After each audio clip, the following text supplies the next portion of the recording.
Olá, alunos do sétimo ano da Academia de Ensino. Estamos retomando nossas aulas de Geografia, agora dessa maneira virtual, né?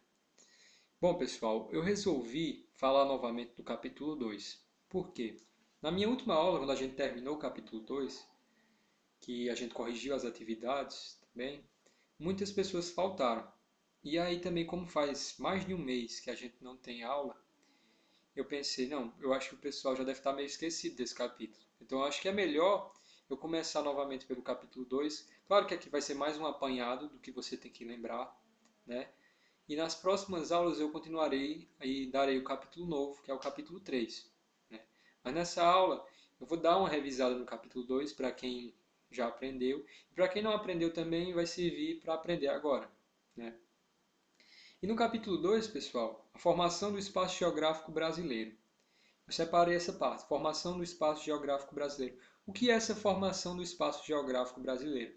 Pessoal, vocês viram que a partir do sétimo ano a geografia ela muda muito do que era no quinto e no sexto, né? A partir do sétimo ano, vocês começam a estudar geografia, mas de uma visão mais humana, de uma visão mais puxada para as questões sociais, de uma visão que vai mesclar a questão da economia, da cultura, da sociedade, certo? Não vão ser só mais a ação, o que é espaço geográfico, o que é latitude, o que é longitude. Não, agora você vai ter que entender o contexto e a ideia, entender a ação do homem na sociedade, a ação da natureza sobre o homem, do homem sobre a natureza.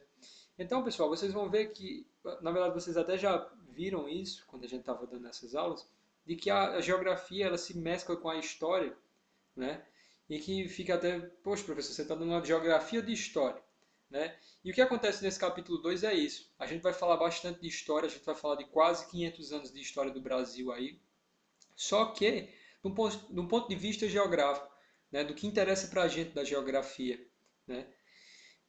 Então, a formação do espaço geográfico brasileiro são as mudanças na paisagem, na sociedade e na economia do Brasil com o passar do tempo. São as mudanças que acontecem com o passar do tempo no Brasil, né? Você vê hoje sua cidade, o Crato, e aí você pensa, poxa, há 500 anos atrás o Crato aqui era só mato, né?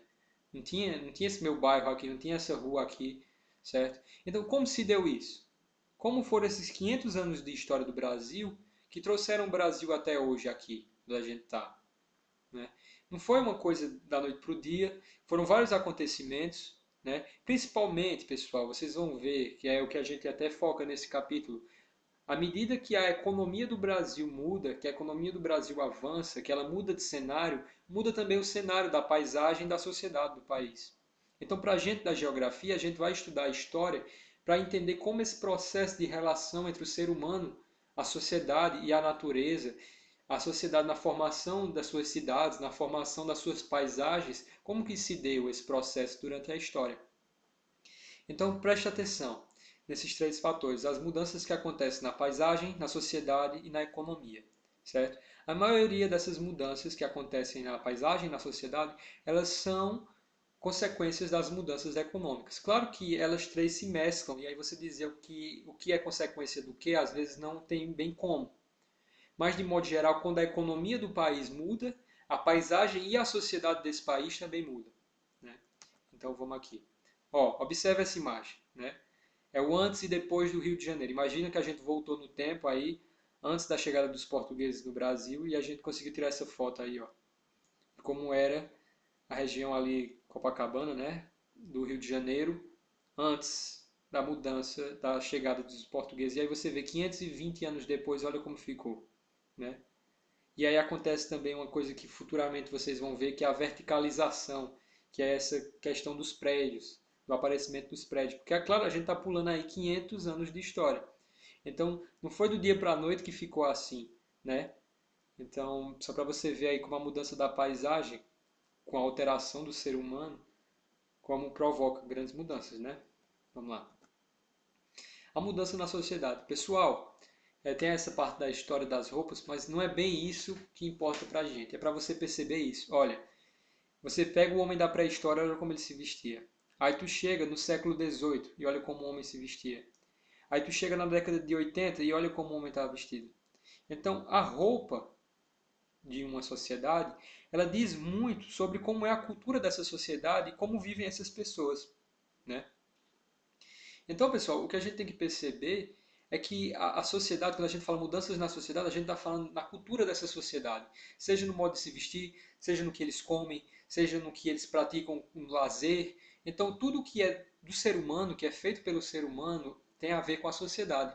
Então, o tempo também, ele vai transformando essa sociedade. Essas mudanças que acontecem na economia, elas mudam a sociedade também, certo? Você vê que em momentos de crise as pessoas tendem a se vestir de tal maneira, em momentos que as pessoas estão melhor, elas tendem a se vestir de outra maneira, a se comportar de outra maneira. Então a economia ela vai afetar também a sociedade, certo? Olha aí outro exemplo de mudança da sociedade, né? De onde a gente estava para onde a gente chegou, na verdade. Então, pessoal, são essas mudanças que elas são advindas da economia, advindas do tempo, né? Que vão acontecendo e que vão trazendo essas novidades. Então, as mudanças na economia aqui no Brasil. A gente tem no primeiro momento o pau-brasil, né? No segundo momento a gente tem ali o engenho de açúcar, a mineração e a extração do látex, perdão, a extração do látex no norte do país. Então vamos lá, vamos começar pela exploração do pau-brasil.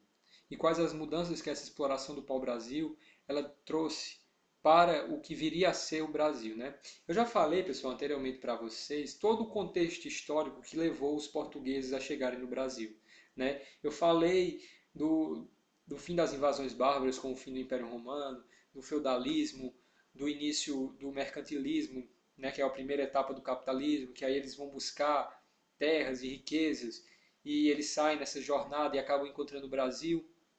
Eu falei também para vocês, eu falei essa primeira parte completa, né, desse contexto histórico. Mas o que a gente quer saber realmente aqui, pessoal, são essas características.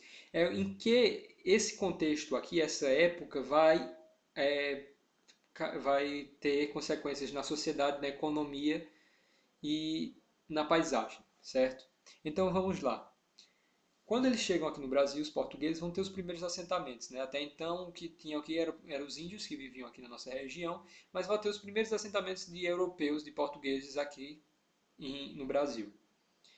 A exploração predatória do pau-brasil, pessoal, porque eles não tinham essa consciência de, não, vamos tirar o pau-brasil, mas vamos plantar mais pau-brasil para poder tirar de novo. Não, nessa época aqui era basicamente tirar o pau-brasil e pronto, né? Era realmente retirar o pau-brasil de uma forma predatória, de uma forma que eles não tinham essa consciência ambiental de novamente replantar. Então isso aconteceu que já começa daí um grande desmatamento, né? Em grandes regiões do Brasil. Então você veja que aí já começa a ter muita mudança na paisagem do Brasil, né? E, pessoal, é importante também salientar que nessa época a economia era de exportação. O pau-brasil que era produzido aqui, o dinheiro que era ganhado com ele era totalmente revertido para fora, né? Não era gasto no Brasil, então o Brasil não ganhava com isso nesse momento. Na época do pau-brasil, basicamente o dinheiro que era tido aqui, que era feito aqui com o pau-brasil, era levado para Portugal. Então o Brasil não ganhava com isso. Aí a gente chega na sociedade açucareira. Bom, com a sociedade açucareira a gente vai ter grandes mudanças. Por quê? Porque tem aí o funcionamento do engenho. Um engenho para funcionar precisa que pessoas estejam lá para gerir esse engenho. Então, diferentemente do pau-brasil, que o que havia naquela época no Brasil era basicamente galpões para armazenar o pau-brasil e depois ser mandado para a Europa, né? Aqui a gente vai ter realmente que as pessoas vão ter que ficar no Brasil e começar a estabelecer realmente os seus lugares no Brasil. Outra coisa que acontece também nessa sociedade aí é que devido à necessidade de mão de obra especializada, porque eles já começaram a ter dificuldades de ter a mão de obra do índio na cana-de-açúcar, então eles tiveram que trazer os primeiros negros como escravos para o Brasil. Né? Então aí que hoje em dia mais de 50% da população do Brasil é negra, então começa nessa época.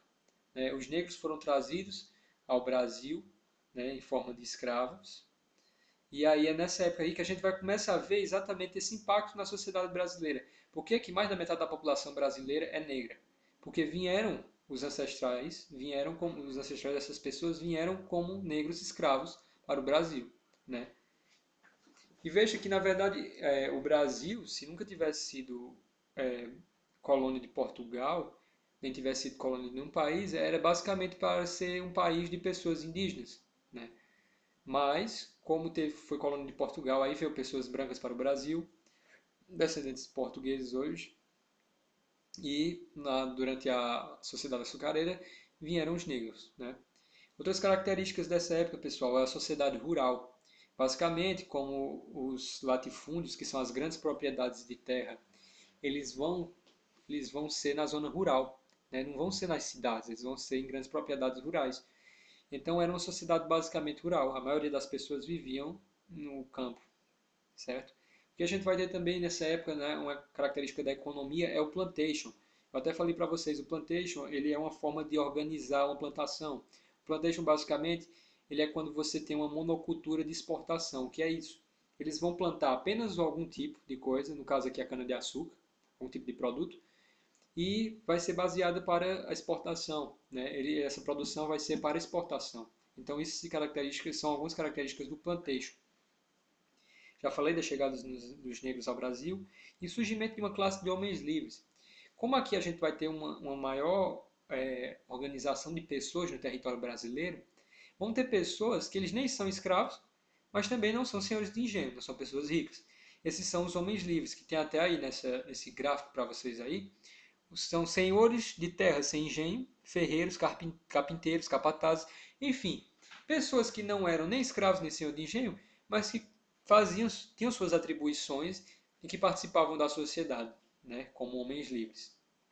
Então a gente vai ter o surgimento dessa classe dos homens livres. Então veja, pessoal, comece a perceber isso. Olha a diferença de uma sociedade na época, que nem dava para chamar totalmente de sociedade, na época do pau-brasil e na época agora do açúcar. Né? No açúcar, basicamente, o que tínhamos aqui no Brasil eram pessoas que vinham aqui apenas para explorar, né? Usar a mão de obra indígena e levar toda a produção para a Europa. Aqui não, aqui a gente já vai começar a ter realmente uma sociedade brasileira. Né? Claro que essas pessoas são descendentes ou eles são portugueses, muitas vezes, mas a gente já vai ter que começar a ver uma população que realmente mora e vive no Brasil e que produz realmente no Brasil, né?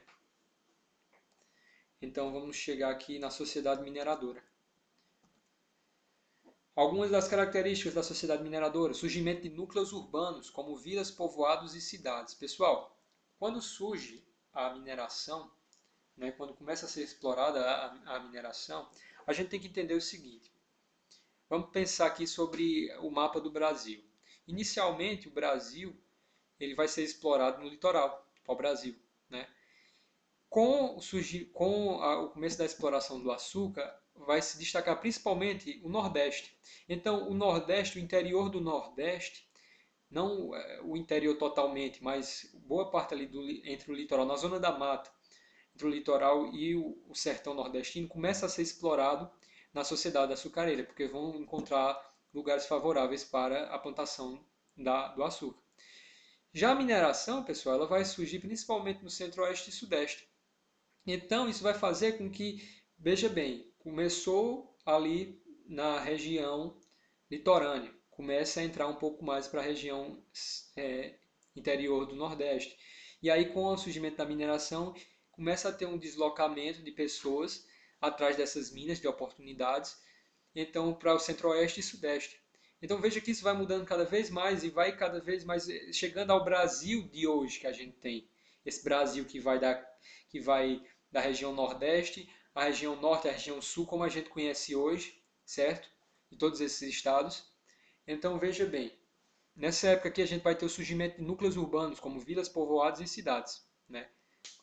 O crescimento populacional. Pessoal, como a economia ia bem e como a gente vai ver ali na frente que vai surgir mais pessoas da classe média, por assim falar, desses homens livres, então vai ter um crescimento populacional muito grande. Né? Com isso, com o aumento das pessoas, vai ter um mercado consumidor interno. Não é que não tivesse, agora ele passa a ser significativo realmente. Então existe realmente uma necessidade agora dentro do Brasil de produzir também para dentro do Brasil. Até então existiam, claro, mercado interno, as pessoas que tinham que consumir ali dentro do Brasil, as pessoas que já estavam ali, por exemplo, aqui voltando para a sociedade açucareira. Óbvio que essas pessoas aqui tinham que se alimentar, né? Mas não existia ainda realmente um mercado interno brasileiro. O que acontecia era que aqui mesmo eles faziam uma agricultura de subsistência e com isso eles conseguiam se manter. Só que aqui, com essas pessoas morando nas cidades, nos centros urbanos, e com esse crescimento populacional, a gente vai ter uma necessidade maior, realmente, de um mercado interno, certo? E com isso, pessoal, eu continuo daqui a pouco no segundo vídeo.